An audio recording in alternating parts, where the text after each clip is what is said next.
By the middle of the 13th century, the Mongol Empire had become something the world had never seen before. From the frozen steppes of Siberia to the burning deserts of Persia, from the ruins of Baghdad to the shattered walls of Kiev, one name struck terror into the hearts of kings and emperors alike: the Mongols. An empire built not on stone and mortar, but on speed, discipline, and an unrelenting will to conquer. They had crushed armies 10 times their size. They had toppled civilizations that had stood for centuries, and they showed no sign of stopping. To the south, beyond the mountains and rivers of mainland Southeast Asia, lay a kingdom that few in the West had ever heard of: Đại Việt, the land we know today as Vietnam. Small, isolated, and seemingly insignificant, in the shadow of the largest empire in human history. But Đại Việt was no ordinary kingdom. Under the rule of the Trần Dynasty, it had forged itself into something remarkable: a nation of warriors, strategists, and survivors who refused to kneel. In the year 1258, these two worlds collided. The Mongols came with 30,000 battle-hardened troops, led by one of the greatest commanders of their age. They expected another swift victory, another kingdom added to their endless list of conquests. But they were wrong. This is the story of how the Mongols invaded Vietnam and failed. To understand what happened in 1258, we must first understand what the Mongols had already achieved. Since the rise of Genghis Khan in the early 1200s, the Mongol war machine had been unstoppable. They had perfected the art of war on horseback: swift cavalry strikes, feigned retreats, psychological warfare, and brutal efficiency. They adapted to every terrain, every enemy, every challenge. The Chinese kingdoms, the Islamic caliphates, the Russian principalities, all had fallen before them. By 1253, the Mongols turned their gaze toward the southwest. Kublai Khan, grandson of Genghis and future founder of the Yuan dynasty, ordered the conquest of the Dali kingdom. In what is now Yunnan, China, it took 4 years of campaigning. But Dali fell, and with its collapse, the Mongols now stood at the northern border of Đại Việt. The path south was open. Đại Việt was different from the kingdoms the Mongols had conquered before. It was not vast like China, nor wealthy like Persia.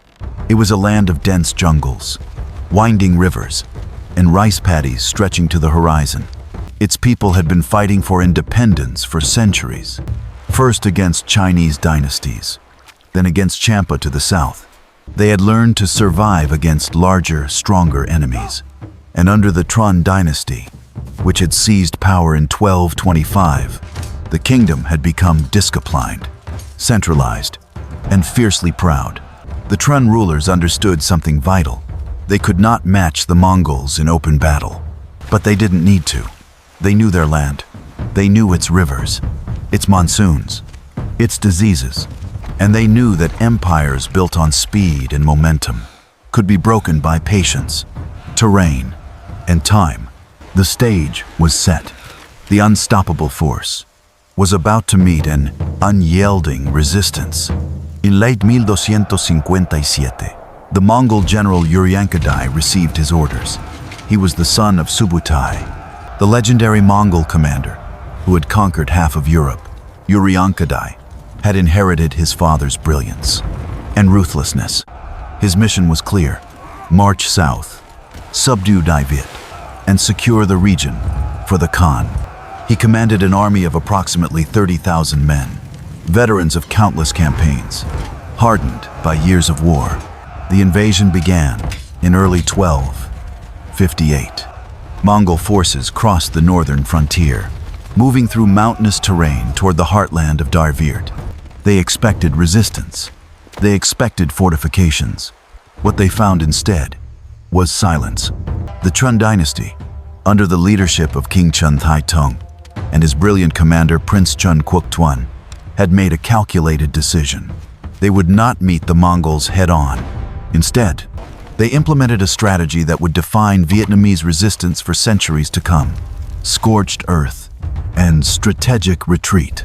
As the Mongols advanced, Vietnamese forces withdrew. Villages were emptied. Crops were burned.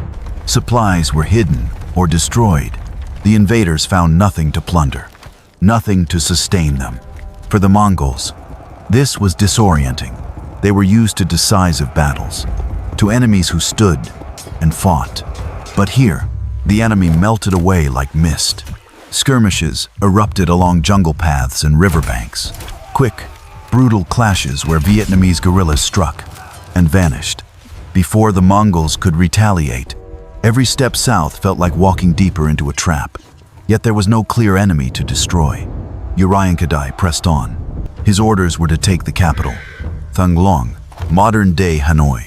If he could seize the heart of the kingdom, the war would be over.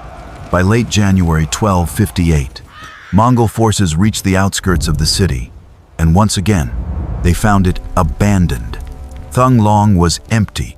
The streets were deserted. The markets were silent. The royal palace stood open, its halls echoing with the absence of life. The Tran court had evacuated the capital entirely, taking the population, the treasury, and all valuable supplies with them. They left behind only ghosts. For the Mongols, this should have been a moment of triumph. They had taken the capital of Đại Việt without a fight. But instead of victory, they felt unease. There were no prisoners to interrogate, no food stores to raid, no glory to claim, just silence. And then, the climate turned against them. Đại Việt was hot, humid, and unforgiving. The Mongols were steppe warriors, bred in the cold, dry plains of Central Asia. Here, they suffocated. Disease spread through their camps. Dysentery, malaria, fevers that left men shaking and delirious. Supplies that had been stretched thin during the march south were now nearly gone. Foraging parties sent into the countryside returned empty-handed, or didn't return at all, ambushed by Vietnamese fighters who knew every trail, every river crossing.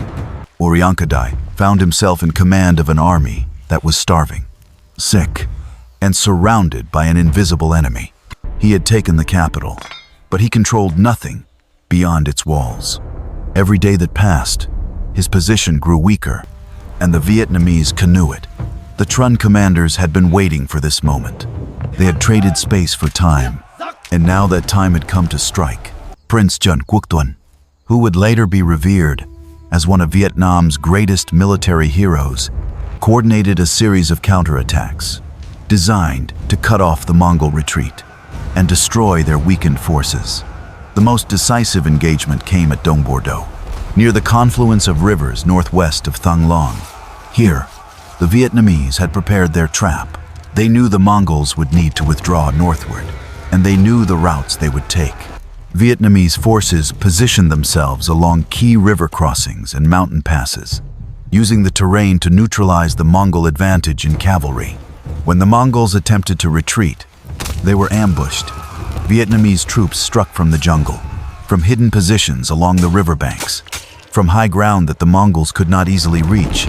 Arrows rained down. Infantry closed in. The Mongols, exhausted and malnourished, fought desperately. But they were no longer the invincible force that had terrorized Asia. They were hungry, sick, and far from home. The Battle of Dong Bordeaux was not a single, climactic clash, but a series of running engagements that bled the Mongol army. Slowly, methodically, Uriankadai's forces were harassed day and night. Supply lines were severed. Stragglers were picked off. The retreat became a nightmare of attrition. The Vietnamese had one more advantage: the rivers. Đại Việt was a land shaped by water, the Red River, countless tributaries, marshes and deltas that turned to swamps during the rainy season. The Mongols, masters of the open steppe, found themselves floundering in terrain where their horses sank, their formations broke apart, and their mobility vanished. Vietnamese forces, many of whom fought from boats or waded through water with ease, exploited this ruthlessly. By the time Uriankadai's army reached the northern border, it had been shattered. Thousands of Mongol soldiers lay dead in the jungles and rivers of Đại Việt. The survivors staggered back into Yunnan, their pride and their strength broken. The retreat was a disaster, The Mongol army that had marched confidently into Đại Việt months earlier now limped back north, a shadow of itself. Men collapsed from exhaustion and disease. Horses, starved and overworked, died on the mountain trails. The Vietnamese did not let up. They pursued the retreating Mongols, striking at their rear guard, ensuring that the invaders paid for every mile of their withdrawal. Uriankadai had no choice but to abandon the campaign entirely. He could not hold Thung long. He could not secure the countryside. He could not even guarantee the survival of his own men. The invasion, which had begun with such confidence, ended in humiliation. This was something new in the history of the Mongol Empire. They had suffered defeats before. Storms had destroyed their fleets off the coast of Japan. European armies had occasionally repelled their raids. But those were exceptions, anomalies. This was different. This was a land war, a traditional campaign, the kind of warfare the Mongols had perfected, and they had lost. The soldiers who survived the retreat carried back stories that shocked the Mongol court. They spoke of an enemy who refused to fight by the rules, who turned the land itself into a weapon, who bled them slowly until there was nothing left to bleed.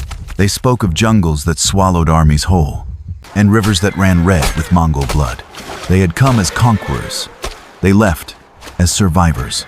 The first Mongol invasion of Đại Việt ended in 1258, barely a few months after it had begun. For the Vietnamese, it was a triumph. A small kingdom had repelled the greatest empire on earth. But the Tran rulers were not naive. They knew this was not the end. The Mongols did not forgive humiliation. They did not forget defeat, and they would return. In the years that followed, the Trần Dynasty fortified its defenses, trained its armies, and prepared for the inevitable second invasion. They studied what had worked: the scorched earth tactics, the guerrilla warfare, the use of terrain and climate, and they refined their strategies. They stockpiled weapons, built fortifications along key routes, and ensured that the population was ready to evacuate and resist at a moment's notice. And they were right to prepare, because in 1284, a quarter century after the first invasion, the Mongols would return, and this time, they would come with an army 5 times larger, led by Kublai Khan's most trusted generals, and backed by the full might of the Yuan dynasty. The second invasion would be longer, bloodier, and far more desperate, but that is a story for another time. What the first invasion proved, however, was something profound. It showed that the Mongols were not invincible. It showed that a smaller, weaker nation could survive if it fought smart, if it used every advantage the land provided, and if its people refused to surrender. The victory of 1258 was not just a military success. It was a statement. Đại Việt would not kneel. The Mongol Empire had conquered half the world, but in the jungles and rivers of Đại Việt, they met their match. The first invasion failed. The Mongols retreated, but this was only the beginning. In the next episode, we'll explore the second Mongol invasion of 1284, when Kublai Khan himself demanded vengeance, when a massive army descended upon Vietnam, and when the fate of an entire nation hung in the balance. The empire would strike again, and Đại Việt would be ready. Subscribe now, hit the bell, because this story is far from over.